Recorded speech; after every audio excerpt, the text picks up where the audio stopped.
Awesome. All right.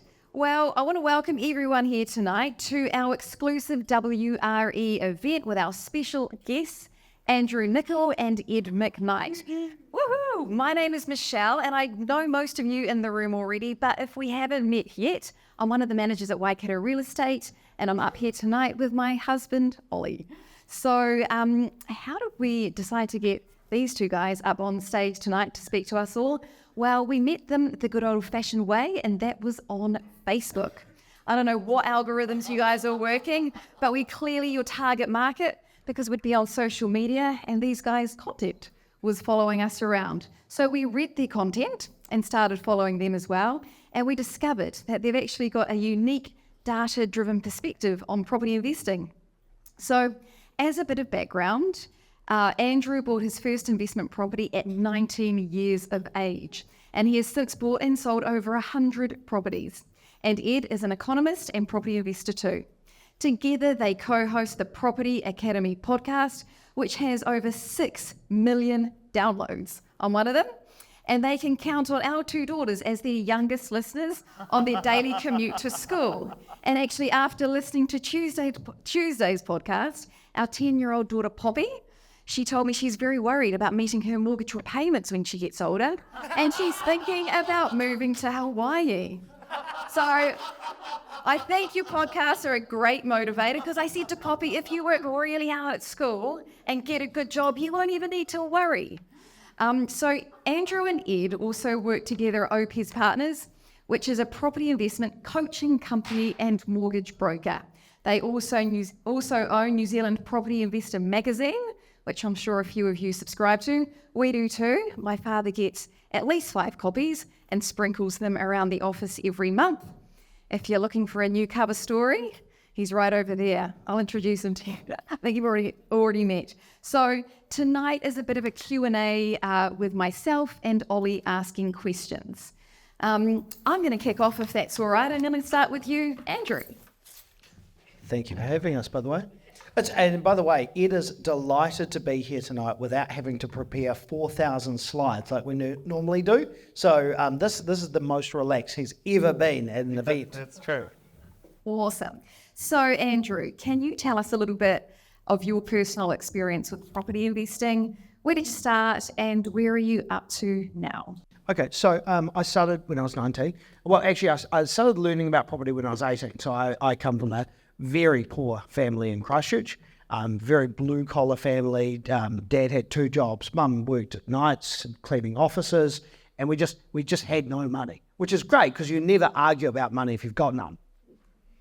And then as I got a bit older, I just had a mind for numbers.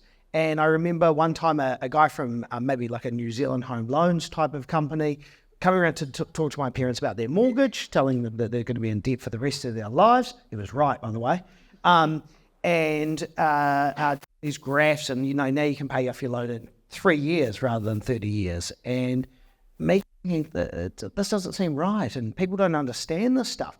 And so when I finished high school, I was going to go to university, got a job with a bank, and started learning about mortgages. And I was working for RBNZ at the time, working with a lot of people that were rich, and most of them were rich because they'd invested in property.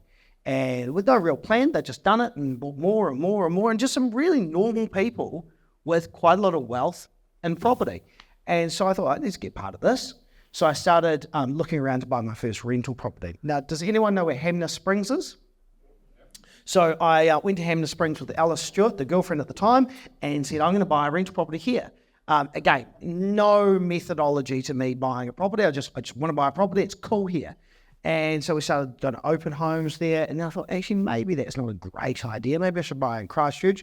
And then kept making offers on properties, missing out on properties, going to auctions, missing out. And it was quite hard because I didn't know anything, and I didn't know what I didn't know. And so eventually I ended up in the car with a friend of mine now, a guy called Tony Mounts, who's like a mortgage legend in Christchurch. And he said, what are you wasting your time for? You got enough money, just buy a property. And so I did. I finally bought 20 Buccleuch Street, which is featured on the podcast on about 4,000 of the episodes. And I basically then, I didn't have enough money to do anything extra, so I just went in and painted things myself, and I ripped up carpet and cleaned things and did all those things that I'd never do today because I'm too lazy and too busy, and turned that property into something a bit more valuable. And then I sold it, and I sold it for, I think, $256,000. It made $30,000, and I was rich. Just made $30,000 out of $10,000 or $12,000. It's insane. And that began my journey to property investment. Cool. So, now for Michelle and my little story, our first property investment was a quarter-acre corner site in Hamilton in the late 2000s. We bought that. The existing house had a yield of around 5%. And in 2010, we subdivided and built another rental on the spare section. That became our strategy, and we managed to repeat that several times over the years, which is great. So Andrew, again, what's kind of your method that you've used? Probably not the initial method you used, but as you sort of honed your skills, how did you analyze properties that you're looking at? So when I started out, often we talk about this in our book as the starting blocks. So you don't have a lot of money when you're in the starting blocks, and you don't have a lot of income usually, but you don't have a lot of expenses either. Like I had no kids, I had no debts. I just had $12,000 in the bank and a salary of $37,500 from the BNZ. So what I needed to do was increase that deposit if I wanted to keep going. Now, bear in mind, this is 20 years ago. So back then you could lend with a 5% deposit. Those were the days. And you're buying for like $200,000, so it was cheap. So I was turning over properties relatively quickly. Anyone here from the IRD, by the way? With no intent, but change in circumstance, etc. And so back then, you didn't have to supply an IRD number unless you created a pattern of trading. You didn't pay tax. It was wonderful. And so I might do it slightly differently now if I was doing it again. I think we did a podcast on this recently, did we? But back then I could do this, and I could turn my 10 into 30 or 40, and then I could turn my 40 into 80, and then repeat that process over and over again. What was the question? How's it changed? What are your strategies? Oh, yeah. So I think that was my strategy then, to build up equity. But then as I was doing that, I was getting a bit more entrepreneurial. Don't laugh. You're just as bad as me. It's the ADHD. You wouldn't laugh at someone with crutches. And so,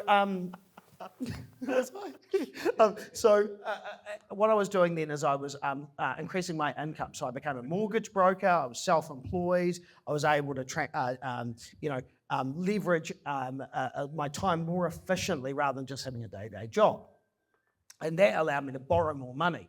And so for me, I was always trying to find the next deal. And I was very, very proactive with doing that. I really did it the hard way because I don't think you even had Trade Me back then. So, or if you did, it wasn't the kind of the go-to thing. So I'd literally get the blue book on Wednesday when it would come out. I'd cut out the things and I'd stick them to a page and I'd figure out how many open homes I could go to within a weekend. Nowadays, I'm a much more hands-off investor, and that's what a lot of our investors are. They want to use data rather than open homes to make a decision, and they want to spend their time either with family or doing what they're paid to do and actually generating an income.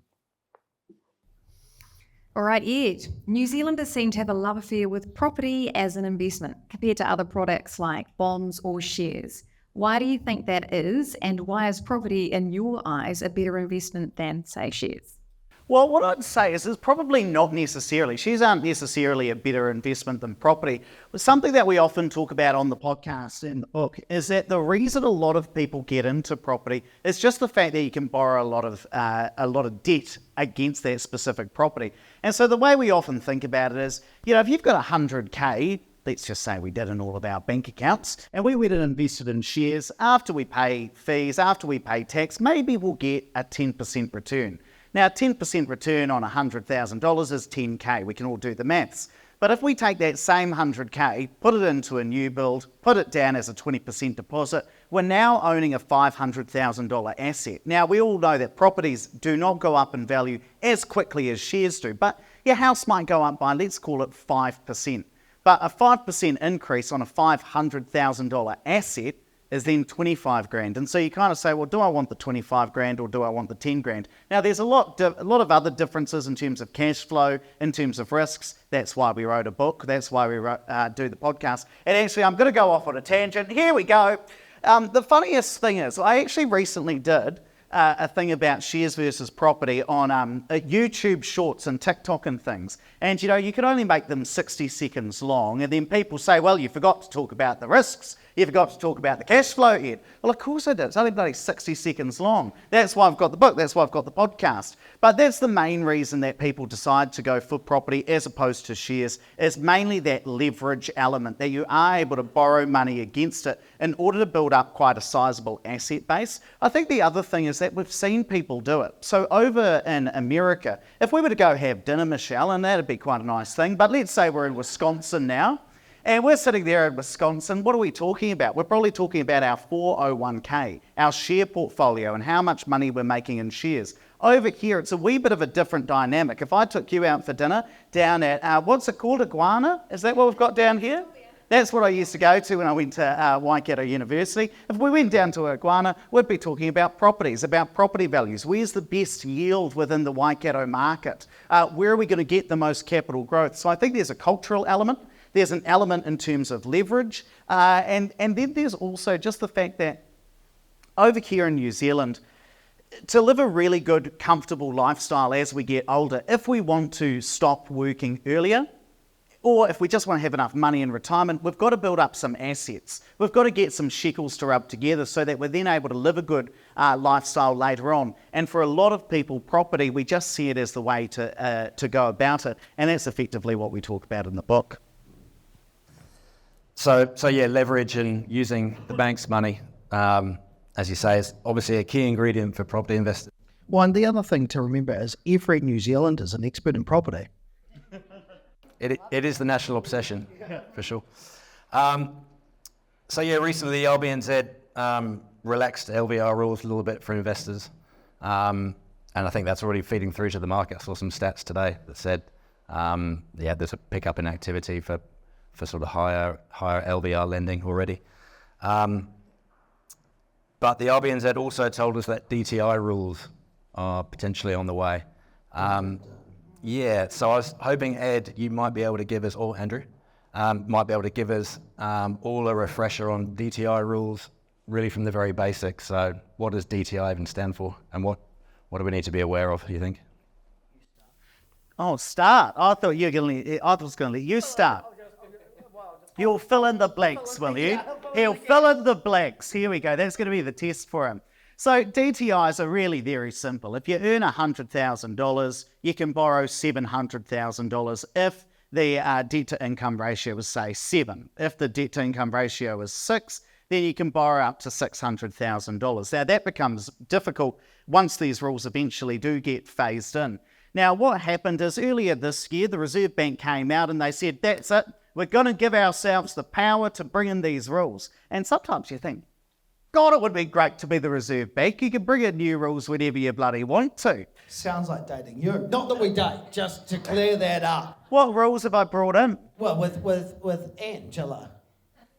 We won't get into that. We'll come back to that. There'll be a podcast on that maybe, or a Q&A later. And what they did was they said, we'll bring it in, but they aren't able to bring it in until March next year, March 2024, because the banks need some time to get their IT and computer systems in place. But what's really interesting is if you look at the way they've formulated the rule, about 15% of total lending will be able to be outside of those rules. So it's exactly the same. If we think about the LVR rules, about 15% of lending to owner-occupiers can be outside of that. So yep, the deposit requirement for an owner-occupier is 20%, but a small proportion of people can borrow with a 10% or a 5% deposit, and there are rules around that. Effectively, they want to do the same thing with debt-to-income ratios, which is that 15% of lending can be above whatever limit they decide to bring in, whether it's 6 or 7 times. Now, the most important thing, the reason why I'm telling you all of these rules, is that we then have to say, well, how much lending is currently at a 6 or a 7 times DTI? Because this tells us whether the rule would actually have any effect. So the rule is 15% of lending can't be above, say, a 7 times DTI. At the moment, does anybody know how much lending is currently at a 7 times DTI in New Zealand? Pretty much none. He's got the one and only guess. If nobody else guesses, then he gets the chocolate fish. Just say a number. Somebody's going to be right. 10%, yes, I like your answer better than his. 5? 20? No, there's only one guess. There's only one guess, Ollie. The answer is 7%. So if I had a chocolate fish, I'd give it to you, but you get an extra glass of wine later on. You get a book. You get a book. Here we go. Did you have a book? Can you not skip over that? You are going to pull this whole thing off. I'm not going to pull it off because I'm cognizant of the fact that it is there. Okay. It is currently 7%. So even if that 7 times debt to income ratio was brought in today, it would have zero impact on the bank's ability to lend to property investors or to owner-occupiers. If it was brought in at a 6 times, it might change a bit because I think we're at 16%. 7 times DTI is more likely in my view. The purpose of the DTI is not to constrain people's ability to lend today or people's ability to borrow today. It is all about the next housing cycle. So if we think about how much lending, another pop quiz. How much lending was at a 7 times DTI at the peak of the market back in June to November 2021? Who wants to take a guess? It was not 7%. 35, that's a good guess. 20% is a very good guess. I think it was 22% from memory. Someone's got to listen to the podcast and tell me I got it completely wrong. I think it was 22%. I won't give the book out yet. We'll do it for other prizes. And so what they're trying to do is once we get back into that heat of the market where people are wanting to borrow at very high levels, or if we see interest rates come down, they're trying to constrain the next property cycle. So I wouldn't be worried about debt to income ratios coming in next year because they won't actually constrain the market. It's about what happens the next time we go through a real phase where it's very berserk. Of course, new builds will be exempt from those rules. I think the other part is this to me is a good thing because it signals that the Reserve Bank wants to protect itself so they can bring down interest rates because they don't want all of a sudden the market to take off when they bring down interest rates. So this gives them a level of control. So all of you with huge levels of debt like me can see this as somewhat of a good thing as well. The other thing to remember is there's always non-bank lenders. So non-bank lenders are exempt from the Reserve Bank's restrictions. More and more clients are using them. I would say that it's probably less so at the moment because rather than pay 7%, you might pay 9%. That's quite expensive. But if interest rates return to a more long-term average like 4.5%, you might be talking about a 5% interest rate again, and that works for a lot of investors. Okay. So while we're on the subject of regulations, the phasing out of interest deductibility is hurting us all. Do you have any tips for us when it comes to improving our cash flow? Yeah, so one of the things that I've been working with a lot of investors with over the last couple of years with this interest deductibility phase out is understanding what their portfolio actually looks like from a cash flow standpoint. And I'll tell you a terrifying story. So I met with some investors in Auckland. They've done really well. They're young, I think they're about 40. They got all of a sudden now they're 39, 40 is very young. They've got a portfolio of about 8 or 9 properties. I asked them when they came in, what did you come in for today? And they said, we feel like this portfolio is costing us quite a lot of money.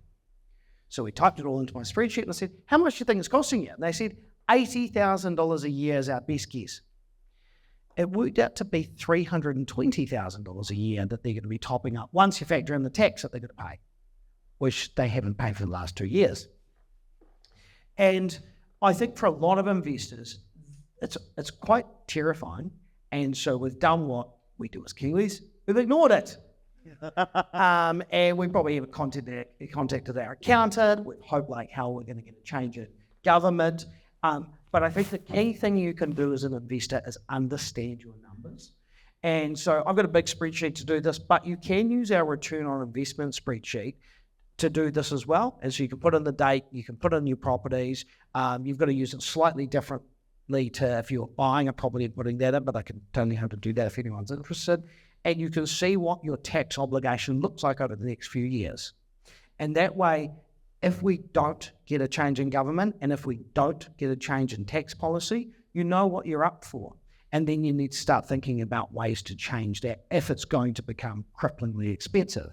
Because while interest rates remain high, it makes your effective rate, 10% if you're paying 7% at the moment. And the one thing you don't want to do is not pay your tax obligations, because the IRD will sell up your properties quicker than the bank. And that was the position that these clients were in. So what they've done, some of the things that we did with their portfolio, they changed 2 of their properties to social housing, so they managed to get interest deductibility on those. They're selling 2 of them urgently, and they're paying down some of the more expensive debt. And then we're going to hold tight till after the election and make some decisions about the rest of the portfolio. Have you had any luck switching investors over to interest-only loans? Yeah, so we've got a mortgage team. They specialise in investor finance, which is hard, right? That can be a bit more challenging, particularly because, some of the older faces here will have gone to the bank, and you've got a bank manager and they'll just do what you ask when you pick up the phone. You probably don't have that luxury anymore. So it's becoming increasingly challenging to do things like extend interest-only periods. One thing I would say is make sure you don't lock in an interest rate for a duration of time that exceeds your interest-only period, because otherwise I think the technical term is the bank's got you by the balls. So what might happen, or what I've seen happen, is people might fix for 5 years because they need certainty around interest rates. 3 years is the expiry of the interest only. They get to the end of that and the bank says, I'm sorry, but you have to pay principal, and now there might be a break fee for moving it. And as interest rates start to move down over the next few years, that will be a real thing. So I think be really careful when you're choosing how to structure your mortgage. Some non-bank lenders offer up to 20 years interest only. So again, you might pay a higher interest rate, but your cash flow might be better. And they shouldn't be your first point of call. That should be your second option or your third option, but being creative like that. And one thing that I'm really big on is not having all your eggs in one basket. So again, bank loyalty was a thing 20 years ago, 15 years ago. It probably isn't so much nowadays. So start to be creative around having some of your properties, if you've got a big portfolio, with BNZ, some with Kiwi Bank, some with Westpac, so that if you have a policy change and that bank's being particularly difficult because you're self-employed, you can move that portfolio without disrupting the rest. But mortgage brokers are worth their weight in gold. All right, so some ideas there on how to make some smart decisions being a property investor and improving your cash flow and making things better for yourself. But maybe the flip side of the coin, what are sort of the biggest mistakes that you see investors making? I think the biggest mistake I see people make is getting too emotional and not running their numbers. Buying an existing property right now is going to be very, very taxing, so to speak, if you haven't structured it correctly. Like I looked at a guy from Hamilton. I had a Zoom meeting with yesterday, and he said, I'm going to buy an existing property and rent it out. And I said, oh, that's going to be brave. Let's run the numbers. Now, to be fair, the numbers were fantastic. And I told him to go out and buy that property immediately. But for the vast majority of properties that I see, the tax that you're going to have to pay because there's no phase-out period is crippling. But we're Kiwis. We want to do it ourselves. We don't want to get advice. We just want to buy the property that we saw the open home sign and we could imagine ourselves living there. So why wouldn't you buy that as a rental property? So I think the biggest mistake is not knowing your numbers, and that's why we built the return on investment spreadsheet, so you can put all that in and compare properties. I think the other mistake people make is doing it themselves. So We had a great catch up with an investor that listens to the podcast the other day. They emailed in, hey, can we catch up with you? We just want to get a bit of advice. And so we caught up, and they said, we've got one rental property at the moment. It's in an area that I'm building in personally in Auckland at the moment. So reasonable area. It's got some social housing around it, but good opportunity for gentrification. I said, how's that one gone? He said, oh, terribly. And his wife laughed at him. And they've just had to renovate their property, strip it out because it's had a meth lab in it. $200,000 it cost them. And they're on the bones of their ass because of this, and it's really, really challenging. They've got some money from insurance, but not the whole thing. I think about half of it. And I said to him, who was your property manager? Guess who he said? He said, me. And his wife looked at him like, you're a dick. You listen to this podcast, they tell you not to do this, and you did it yourself to save a couple of $1,000s a year, and now look at us. So, the good thing is he's getting some advice around this, but don't be a cheapskate when it comes to things like property. You're talking about an asset with hundreds of thousands of dollars. Property managers are worth their weight in gold. And when you're trying to save money, you've paid your money for the sponsorship, haven't you?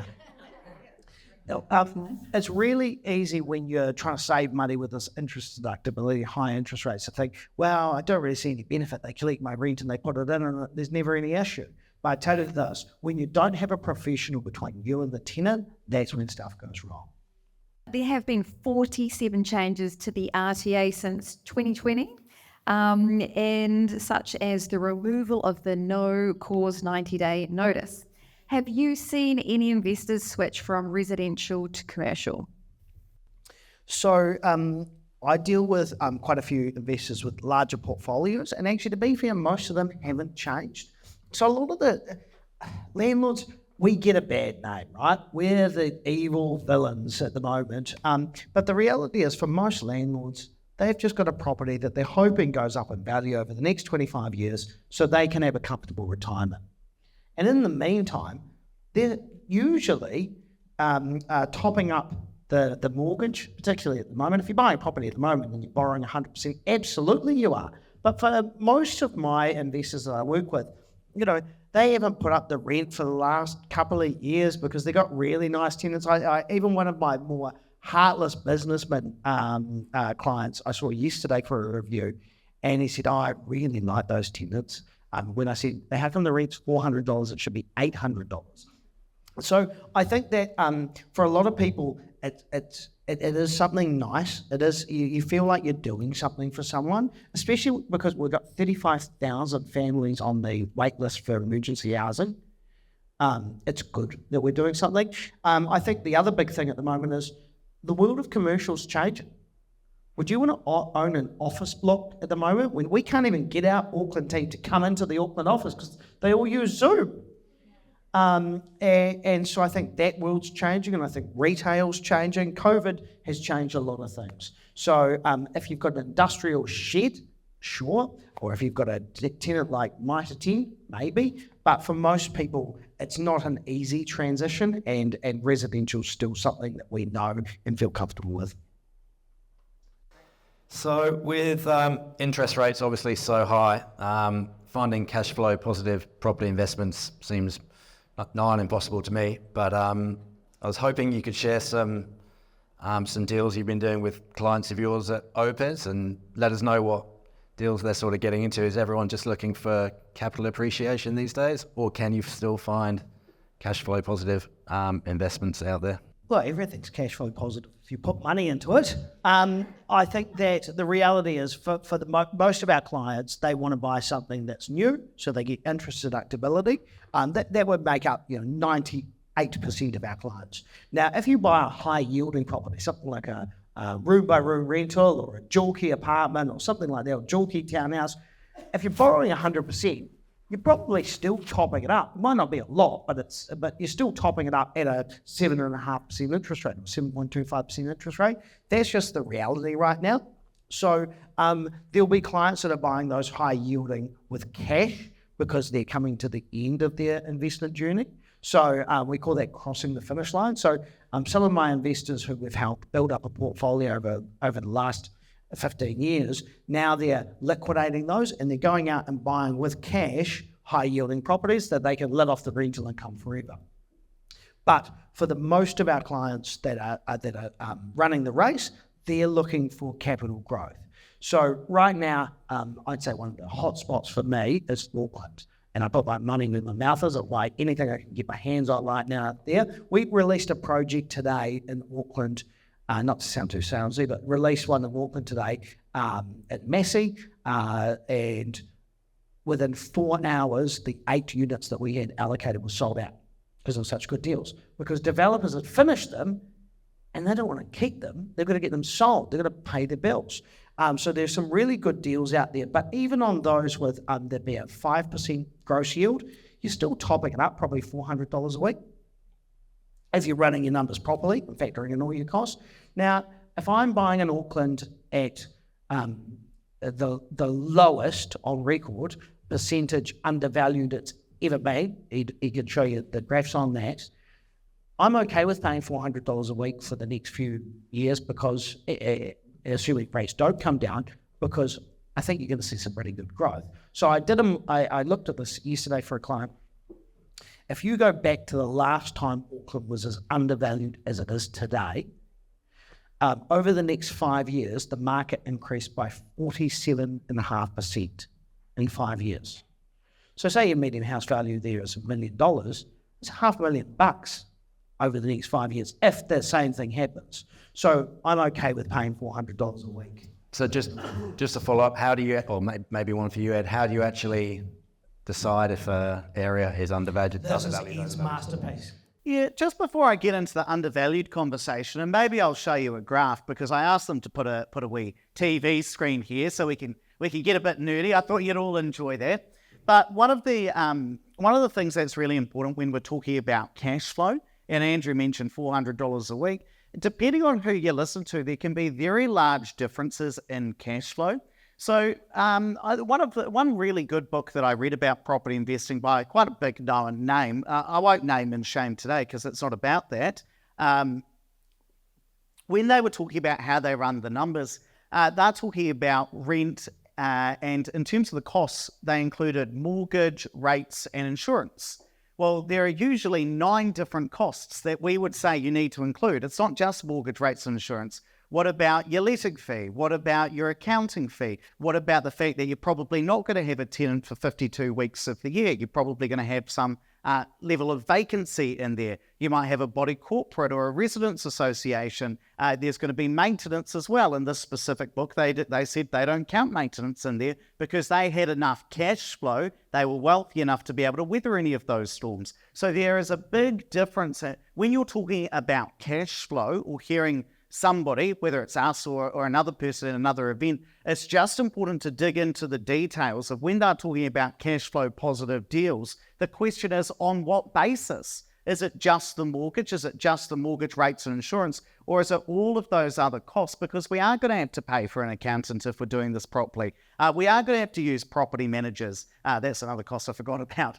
There are about 9 of them, and we talk about them on our website and in the book as well. But it's important that when we are talking about cash flow, we are specific about how many costs are we including. Because I once did a webinar, actually, it was a wee while ago, Andrew, that we did together, and we showed the difference. We took a property that was, I think, cash flow positive $100. This was a couple of years ago. And we made it cash flow negative by $100 by including those extra costs that you might not be thinking about. Because an accountant, if it's $1,000 a year or slightly over now, it's probably $30 a week that you've got to factor in. Now your cash flow positive property that was maybe a positive $100 is now $70. Once we factor in the property manager, which might be $50 a week, now we're down to $25 a week. Letting fee, now we're down to $0. Now we've got to factor in, what is something else I talked about before, Andrew? Maintenance, it's going to be $500 a week. Maybe it's $1,000 a week. Now not $1,000 a week, $1,000 a year, that's $20 a week. We're now negative $20 a week in terms of cash flow. So it's very easy to go from a cash flow positive property, then we include all of the costs, now we're negative. Now we've got to factor in tax because it's because it's an existing property. That might be $200 a week. Now we're negative $220, I think we've got to. So it's very easy. We've all of a sudden gone from something that was cash flow positive $100 a week, taking it to negative 200, depending on all of these factors that we're thinking about. You're going to jump in, and then I'm going to ask you to repeat the question. One other thing that I think is really important if you've got a portfolio. So I assume most of you are investors. So one thing that I notice with existing investors is they want to be able to minimise the tax that they're going to pay. So I'm seeing a guy in Auckland tomorrow who owns a commercial building and plus a new build property. The commercial property's got no debt on it from memory, so it's making a sizable income. He's paying tax on that income.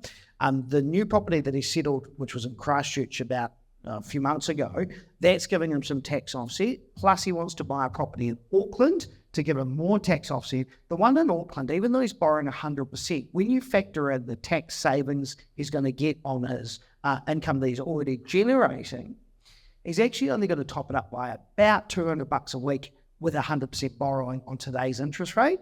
So he's wrapped because now he's just not donating as much money to the IRT. And then if interest deductibility rules get abolished, woohoo, he's making even more money. So it's about being creative within your portfolio as well. So always look at a property in isolation when you're looking at, say, 3 different properties. Which one am I going to buy? But then see how that interacts with your portfolio. That's really important as well. Awesome. Ed, there is sorry, what are we doing? Are we going back to the other question? Show them the graph. The graph. I know that. I know Michelle's the boss, so am I allowed to? Yeah, you, and then I'm going to ask you to show another graph. Oh, okay, if you insist. So we're going to come to, one of my pride and joys is this website, by the way. I'm going to make it bigger for you. Has anyone here used our website for data? Okay, cool. What have you used, mate? I'm really interested. All of the, I've seen you before. Yeah. I recognise you came to the Waikato Property Investors Association, and I remember meeting you outside of the thing. Yeah, I remember you. Do you have a book here? Yeah, good. Can you see this at the back, my friend at the back? Yeah, great. So what we're looking at here is the Waikato property market. This is at a regional level. Then we're going to look at the different territorial authorities.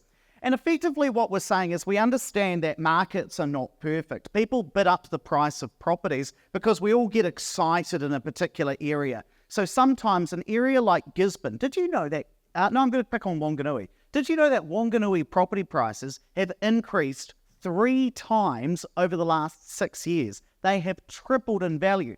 I agree with this guy who's shaking his head, saying, how the hell does that make sense? So sometimes property markets get really overheated because people pile into them, the animal spirits get going, and we all start piling in and we bid up the price. And then it becomes higher than what we would expect it to be. Similarly, sometimes there are areas that are relatively undervalued. So these are areas that have probably been flat for a very long time. Property prices might not have gone up for 10 years. That happened to Wellington up until 2015. You know, between about 2008, 2015, Wellington property prices did not increase at all, whereas the rest of the country took off. Now, that meant that Wellington became relatively cheap compared to the rest of the country because everywhere else got really expensive. That made people think Wellington's actually looking like quite a good deal right now. So that's where it becomes undervalued. So if I come back to June 2015, I would have said that Waikato back then was about 15% undervalued. So property prices would have been very flat across the region. Places like Auckland were going up. So between about 2011, 2012, right up to 2016, Auckland property prices went off like a frog in a sock. Oh, see, Auckland was just going off, house prices going up, everywhere else relatively flat. Sorry, how do you actually get to that number though? Oh yes, this is what we are coming to. Because that's just a line on a graph. Yes, that's why I'm telling you the story, which is how we get where was I up to? Yeah. So Auckland was going off like a frog in a sock. And then what happened was the LVR restrictions came in. People started moving out of Auckland and started investing elsewhere. That pushes the price up. And so what this purple line is showing is the property market relatively undervalued or overvalued compared to where we would expect it to be. So effectively what I do is I say, where would I expect Waikato house prices to be compared to the rest of the country? And it might be about 80%. I can't remember the exact figure. And so if the purple line is above the baseline, Waikato property prices might be 90% of New Zealand's house price. Well, it's overvalued then, because I expect them to be 80% averaged out over the long term. If it's under that line, then it may be Waikato's average house price is 60% of New Zealand's average house price. That tells me that it's relatively undervalued. There might be some gains to come. At the moment, as a region, it's looking about 9.5% overvalued. And we use a specific data set that takes into account the fact that different properties sell at different times. But one thing that I really want to show you, because your region is quite large.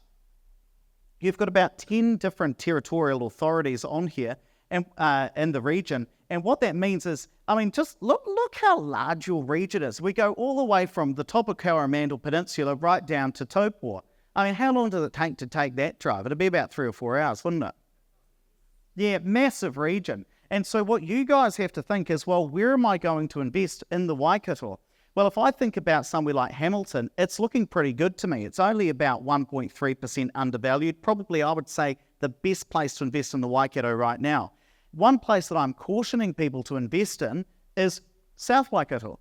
Now, Tokoroa, how cheap are property prices there? Does it say on the graph? Cheap, less than $400,000. It doesn't say on the graph, that's good. Less than $400,000 you can buy a good property in Tokoroa at the moment. But just because property prices are cheap there doesn't mean that they are a particularly good investment in my view. Because although they're very cheap, they're very expensive for where I would expect Tokoroa house prices to be. And I think one of the big things when you're making a decision based on this kind of data is all properties are going to go up over a long period of time. But how long have you got for it to go up? And one thing, if you are making a contribution, I know from working with investors back in 2015, they were getting pretty depressed topping up their rental property in Wellington when it was flat, because it's just mentally draining. So if you can buy a property and if you are having to make a top up, then do it in a region that's going up by a reasonable rate. And like the Auckland one is exciting at the moment. I'm not an Aucklander, so if you think I'm biased because I'm a Jaffa, absolutely not. Okay, cool. So looking forward a little bit now, the OCR came out yesterday, obviously unchanged. But inside the statement, the Reserve Bank did hint at another 0.25% increase maybe in November, probably a 40% chance of that happening. Ed, what else of interest did you find inside that monetary policy statement you could tell us about today? I'll show you a couple of things. So one thing that we do is Andrew writes an article, or a newsletter, I should say, every Thursday. And I'll show you this one. This came out today. This is quite a good one that explains effectively that. And I'll show you some graphs. So I will come to the thing about interest rates, but my main takeaway from the monetary policy statement was the house price forecasts. Effectively, they said the house price downturn at a national level is done. It's over. I thought you'd be more excited than that, for God's sake. Been and gone. This is where you applaud. And what I want to show you is the old forecast and the new forecast. So they expected back in March that house prices would still fall another about 3.4% before we had a very slow recovery. Extraordinarily slow recovery is what they were expecting. Now, if we look at the current forecast, they expect that house prices will increase about 14.3% over the next 3 years. So that's, averages out to about 4% a year, which is pretty sizable. Most interesting for me is that by the end of the year, they expect house prices to be up, I think it's 2.6% from June, so from a month or two ago. And what's interesting is we actually saw that in the on Tuesday, we had new data out from the Real Estate Institute of New Zealand. I didn't see a lot of media stories about that. Did you guys? Yeah, I kind of got missed, but there were some really good things in there. What were those things, you might ask? Oh, I have a graph for you. So in Waikato, we actually saw house prices go up 0.8% over the last month, just in July. So for you guys, perhaps the housing market, the house price downturn might be over. Here, if you can see, I'm going to point that out to you. This blue line here, this is you guys over the last year. So you've fallen about 8%. Perhaps this will be representative of an uptick now. Give it a month or two and we'll really be certain. But these are the kind of things that are really interesting me. The other thing, of course, is the change in the OCR expectations. So this is the Reserve Bank's kind of forecast about where they expect to take the OCR. We've got the new forecast on top, the old forecast at the bottom. So they expected the OCR to peak at about 5.5%, which is exactly where we are at the moment. And then they thought they'd bring it down. What they're saying now is that they expect there is a chance that they may increase it. When you look at their forecast, they say an average of about 5.58%. Now, we all know they only make it 5.5% or 5.75%. So that just is representative of there is a chance that they may increase it one more time later on. What's really interesting for me is this part here, what happens later on over the next couple of years, that they may not come down quite at the same rate as we expected. But having said that, there is a big caveat around forecasts, which is they change all of the time. In fact, I was thinking as I was driving here from Auckland, I should take all of their forecasts about the OCR over the last maybe 10 years and line them up and show you just how wildly they change. If I looked at an OCR forecast from 2 years ago, it still would have been flat because we're back in COVID times and we were expecting interest rates to stay low for a good long time. So just because this is what we see here, the forecasts frequently change, and we see that as well with the house price changes in terms of their forecasts here. We see a large difference, only 3 months difference between when these forecasts were created. Do you want to talk about the fact that this is the OCR, not all interest rates? Oh, one thing that's got me really excited as well recently. Did we Are you do gonna anything talk about on swap swap rates? Is that what you're going to do? No, I was going to talk, was it another private property? I don't know. I'm not sure where the graph is. But what's really interesting is people often say, have interest rates peaked or not? Well, what's interesting is the 1 year rate hasn't peaked yet. We're currently at about 7 to 7.2%. The 5 year interest rate already peaked. The 5 year interest rate peaked in January this year at 7% and is on its way down. Westpac at the moment. Oh, for a free book, what is Westpac's 5 year interest rate right now? The special, not the standard.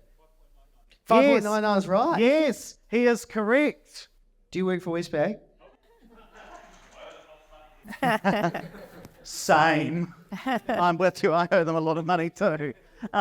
But what's interesting is the 5 year rate's come down by about 0.6% on average. The 1 year rate's gone up by 0.6%. So just because we see the OCR coming down or staying high for a time, what's really important to note is this isn't all interest rates. They're all on different cycles because the OCR's come up since January, and yet still we've seen the longer rates come down. It's all about where the banks get their money from, and if anybody's interested, I'll keep yabbering on about it. So we sort of touched on it a bit there. If you had a loan that was refixing or needed to be refixed in the next month or two, which rate are you choosing? 1 year, 2 year, 5 year, floating? So I just emailed my bank today to fix $1 million, and I fixed it 1 year at 7.09% with Westpac. They don't do me any favours. I'd be just doing 1 year at a time at this stage. But everyone's different. If you need certainty, we did a podcast on it. That's what you're thinking about. There's a podcast we recorded on Monday, Tuesday. It'll come out next week sometime, where we spoke about remembering that when interest rates come down, you become more likely to pay a break fee if you break early. And it gets quite devastating if you're fixed on 5 years at what you thought was a good rate, 5.99, and now they're 4% or something like that. So you've got to be really careful with this. If you have a small mortgage, and a lot of investors do have a small mortgage because they've been investing for a long time and they just want certainty, I can completely understand setting and forgetting. But if you're wanting to pay the least amount of interest, I think we modelled it out based on what you would have to have the 1 year average interest rate come down to, and there wasn't much. 5.69. If you think that the 1 year interest rate is going to come below that on average, then don't fix for any longer than a year.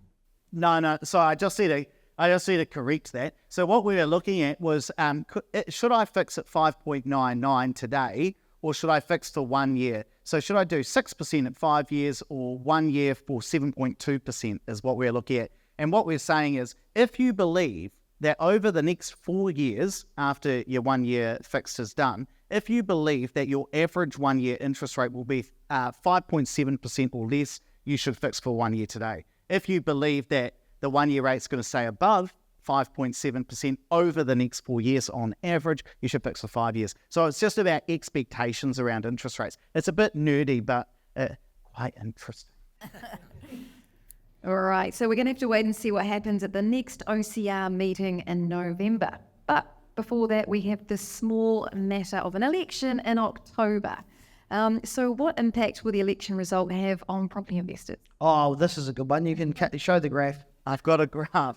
Private property last week was one of our finest. So one of the things that I love doing stuff like this, and people ask about topical. No, I'll tell you what it is. What happens is, because I'm an old investor, I'll make a comment to Ed like, land goes up faster than anything else. And he'll say, does it?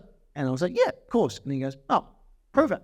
And then he'll go away and dig out data with the sole purpose of proving me wrong on the podcast in front of 50,000 people every week.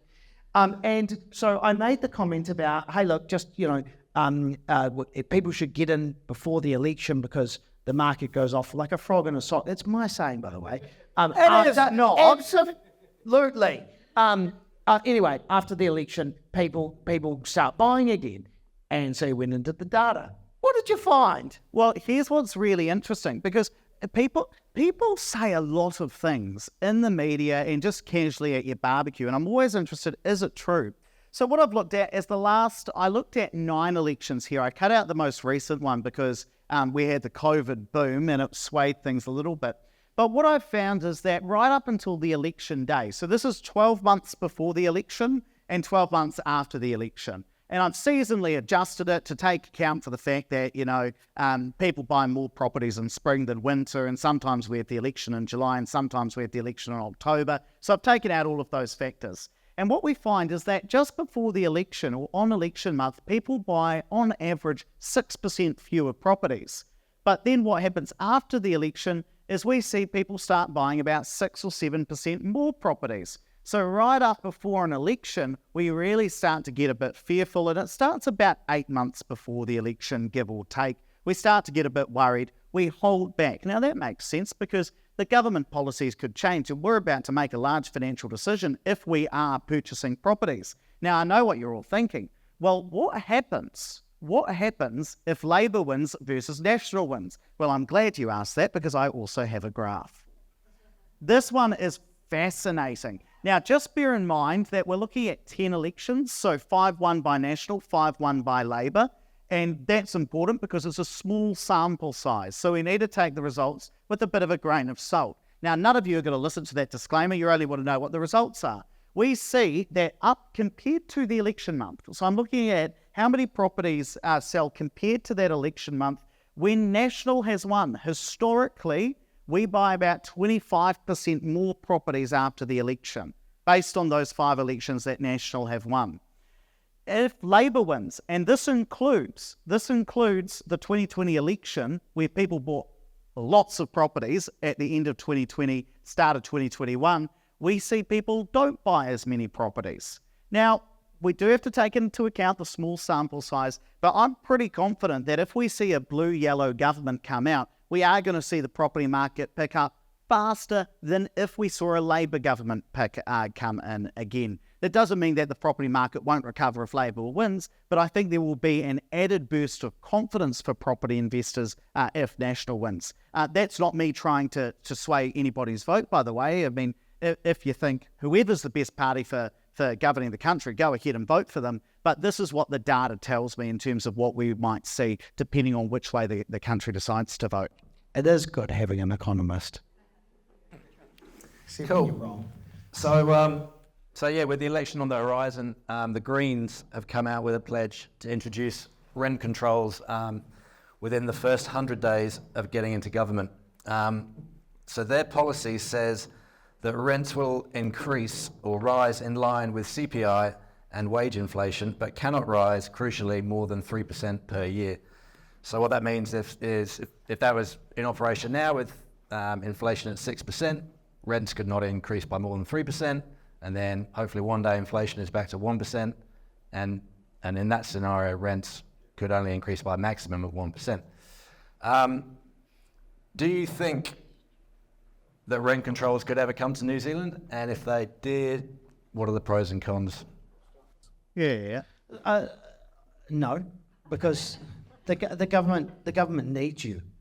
They need private landlords. I don't think they will because, I don't think they're going to have enough power to be able to do that.